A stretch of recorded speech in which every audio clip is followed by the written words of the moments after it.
Welcome to the Cyber News Podcast. I'm your host, Robert Carloff. Today we are joined by a great friend of the show. He is no other than Kevin Tian. He is the CEO and co-founder of Doppel.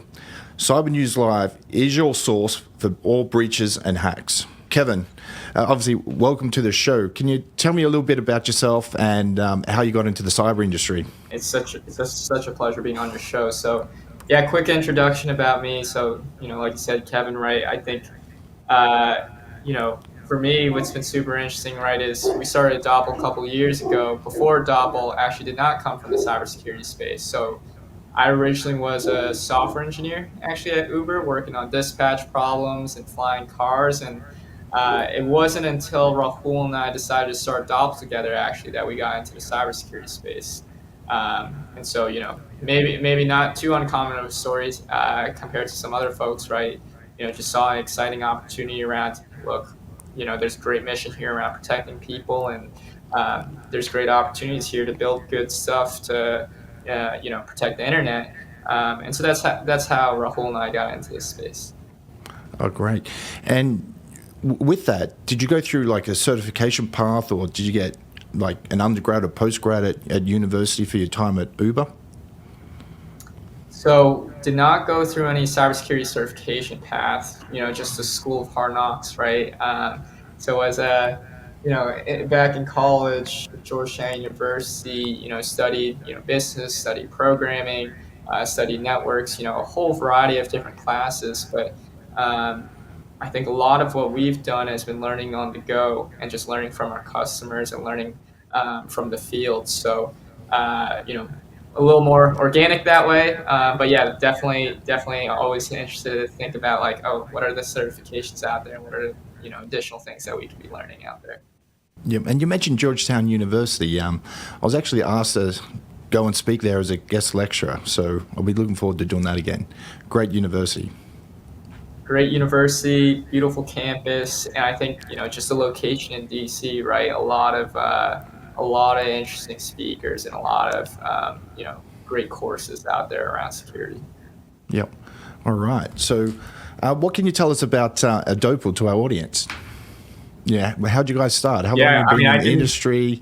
That entrepreneurial spirit. Raising capital, cap tables. Yeah. I could go on hours and hours about it, right? But the quick lightning intro, right? Doppel, how we position ourselves as next-gen digital risk protection.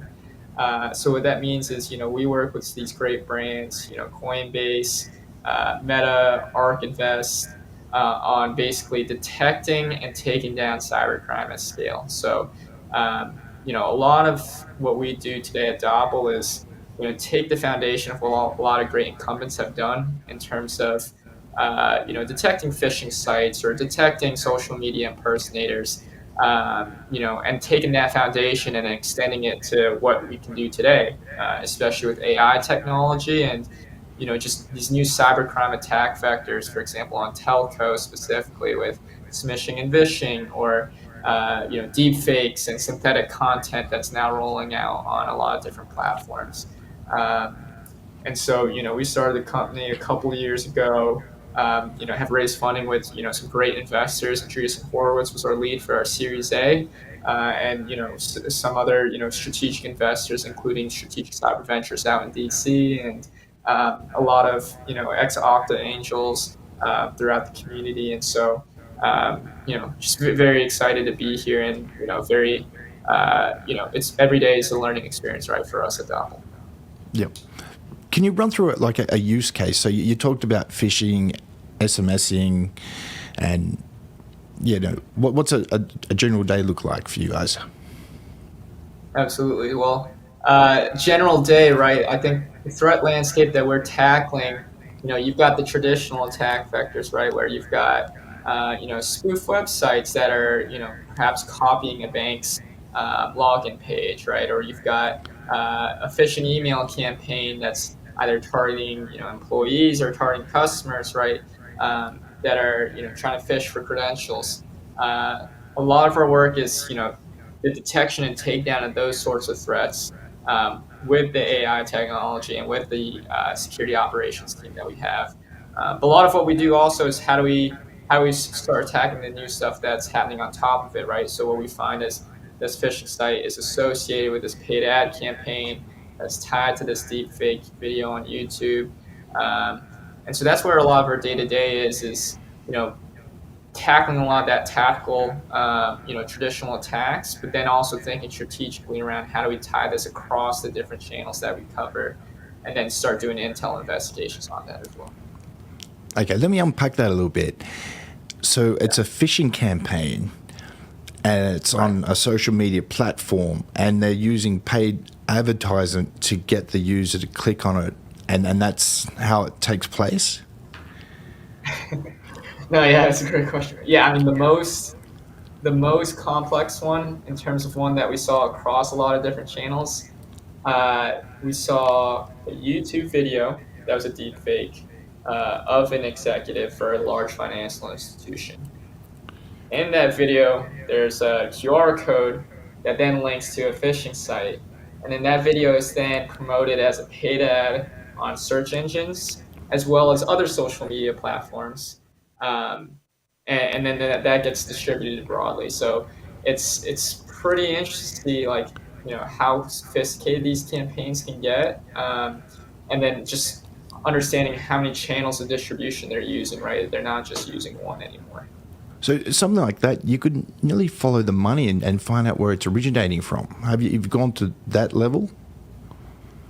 It's a good question. So, I mean, in terms of like origination intel and attribution intel, right? I think there's always some challenge actually in terms of getting, it depends on exactly how the money's flowing and, what instruments they're using, right?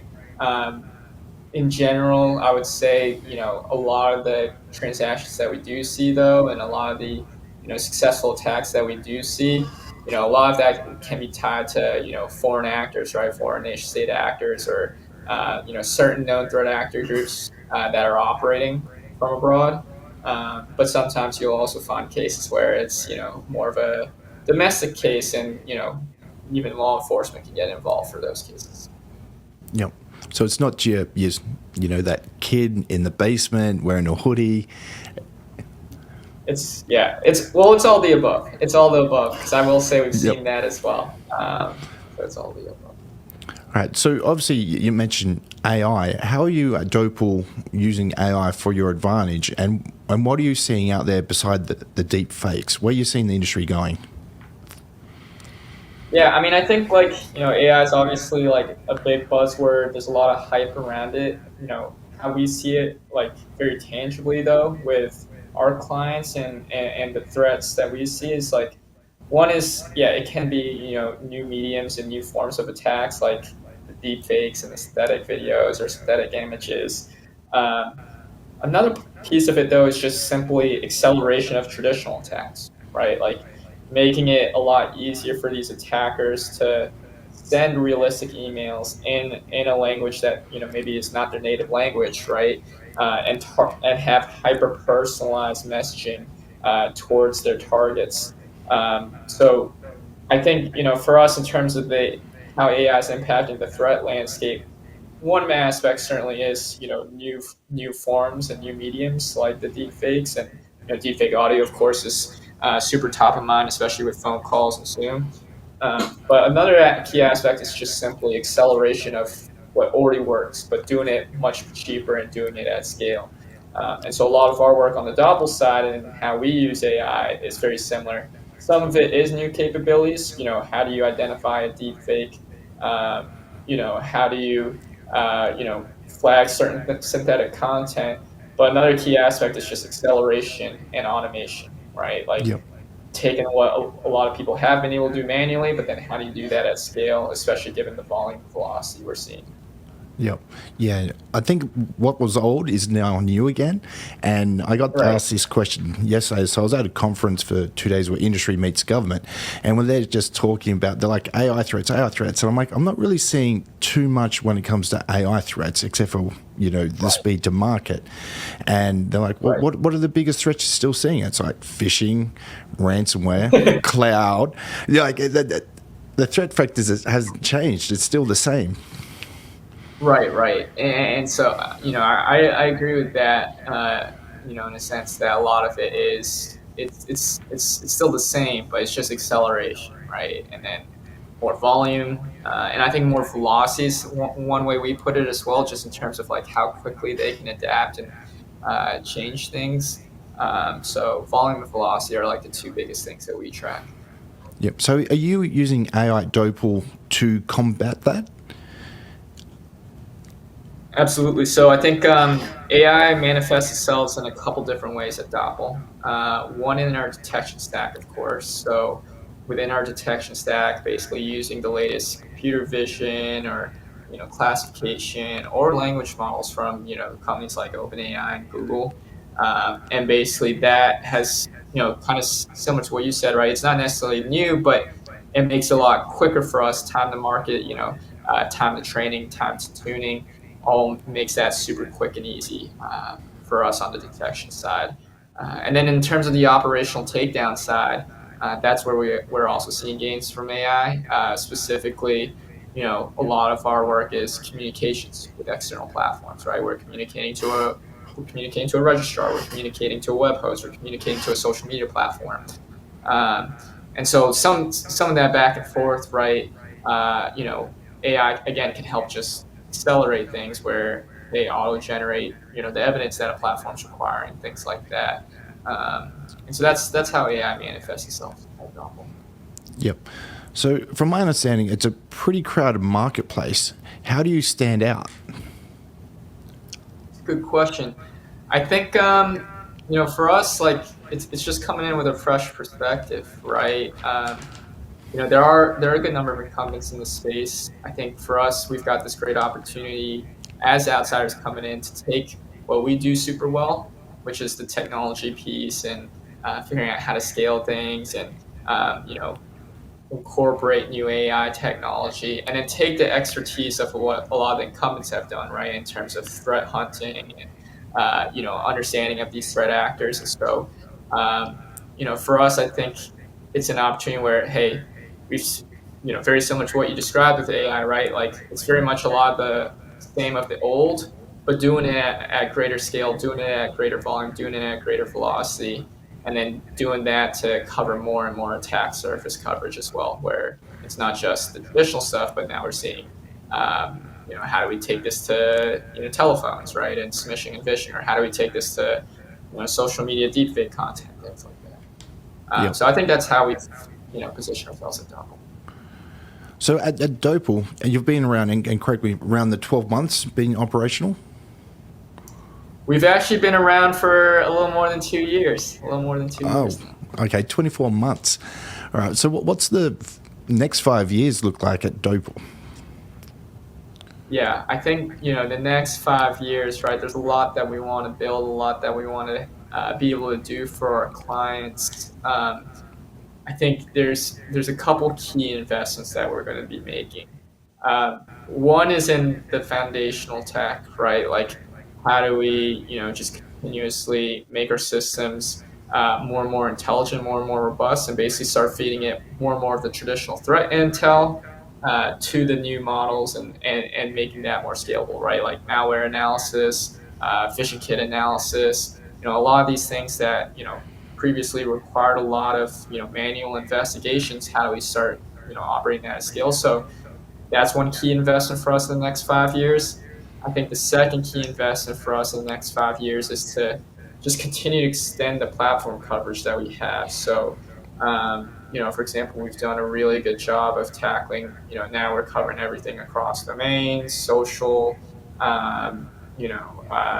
telco, basically starting to aggregate a whole bunch of products underneath our platform. And we just want to continue to extend that platform coverage. For example, we're starting to dive into, some of the attack surface management capabilities that our clients are looking for, and, do more of that digital footprinting, which helps feed our intel and our takedowns. And then, another aspect, for example, is to widen across, some of our coverage on code repositories, we're seeing, more and more third-party risk there. And so how do we automatically ingest that intel to feed our other products? And so I think a lot of it's just investments in extending the platform in ways that are synergistic to our existing products. Wow. And you touched on social media there. What's your opinion of social media and these fake accounts? Should these companies be more or held more liable to clean that up? Or is it more of this ecosystem that it's too big now to stop? Yeah. No, it's a great question. I mean, I definitely seen perspectives on both sides. I do think, I do think both, the quick answer is both, right? And I know that's not necessarily the most concrete answer, but I think both, the platforms, they're putting in efforts right on their end to expand trust and safety and then, continuously improve their internal models, right, on how to catch this stuff. At the same time, right, the ecosystem is growing so quickly, the volume is so high, the nature of the threats are getting more and more sophisticated, right? Because it's always this, cat and mouse game, right? They figure, the platform figures out, hey, we can just stop this certain, TTP, but then the attacker will, figure out a new evasion technique, right? So there's always a little bit of a cat and mouse game as well. So, I think it's a joint effort. I think, of course, everyone wants, ultimately everyone has the same shared goal, right, of protecting people from these cyber criminals, and then it's just a matter of, how do we really, work together to do that. Yep. Now, I know everyone's going to ask you this one question. Doppel, what's the meaning? Like, I know what the meaning is, but can you tell everyone? And how did that come up? When you're putting names in a hat, It's a great question. So first of all, I have to give credit to my wife. She's the one who came up with the name. And some of you may have figured this out, but the name comes from doppelganger. So, in German, right, Doppel means double. And I think it's a great name for us because a lot of what we do is, figure out those impersonators, right? Figure out those social engineering attacks and solve them at the root. So that's where the name came from. The .com was available as well. SEO is relatively clean as well. So those are a couple of those small, entrepreneurial tidbits when it comes to picking a name. But otherwise, I think we just all jived really well with the tone of it and the feel of it. Yep. All right, Kevin, I'm going to put you on the spot here, but I really want to get you to oversimplify your message and targeting your mum and pops. So if you had to break it into one sentence, what would you say that your company does? For mom and pops, we find and take down all those impersonators, right? It doesn't matter if they're impersonating you via email, doesn't matter if they're impersonating you via text, doesn't matter if they're impersonating you on social media, right? Or on GitHub even. We find and take down those threats at the source. Right. That's really, really cool. Congratulations on that. Now, how can people get in contact with you? What's the best way to reach you? Like at an email address, through LinkedIn or other social media, your website? Yeah. So I think in general, best way to get in contact with Doppel, right? On our website, we've got a form, and so you can sign up there. You can always reach out to me directly. So I'm certainly active on LinkedIn. I'm active on Twitter, and then you can also reach out to me at kevin@doppel.com. So feel free to reach out directly. Well, Kevin, I really want to thank you for being a special guest on Cyber News Live's podcast, and I wish you all the future success. Thank you so much, Robert. Appreciate you having me on.